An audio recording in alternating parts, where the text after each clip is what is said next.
সমস্ত প্রশংসা সেই আল্লাহর, যিনি সমস্ত বিশ্বজগতের পালনকর্তা। অসংখ্য দরুদ ও সালাম বর্ষিত হোক আমাদের প্রিয় নবী হজরত মোহাম্মদ সাল্লাল্লাহু আলাইহি ওয়াসাল্লামের উপর।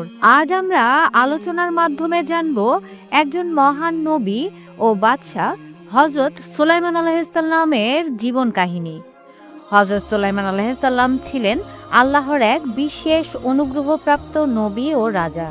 তিনি তার পিতা হজরত দাউদ আলাইহিসসালামের উত্তরসূরি হন। আল্লাহ তাআলা তাকে অসাধারণ জ্ঞান, বিচার বুদ্ধি এবং এমন সব অলৌকিক ক্ষমতা দান করেছিলেন যা মানব জাতির ইতিহাসে বিরল। তিনি শুধু মানুষেরই নেতৃত্ব দেননি, বরং জিন, পাখি, পশু পাখি এবং বায়ুর উপরেও তার শাসন ও নিয়ন্ত্রণ ছিল। তার প্রতি আল্লাহ তাআলা বিশেষ অনুগ্রহ করে এমন সব মহাশক্তি দিয়েছিলেন যা দ্বারা তিনি এক বিস্ময়কর ও সুবিচারপূর্ণ সাম্রাজ্য গড়ে তুলেছিলেন।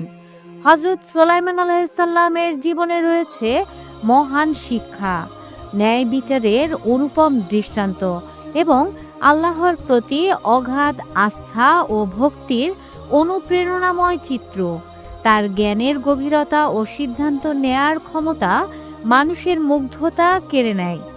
বিখ্যাত সুলাইমানের হুকুম আজও ন্যায় বিচারের প্রতীক হয়ে ইতিহাসের পাতায় উজ্জ্বল হয়ে রয়েছে। তিনি শুধু দুনিয়ার রাজত্বেই নয়, আখিরাতের কল্যাণেও সর্বদা মনোযোগী ছিলেন।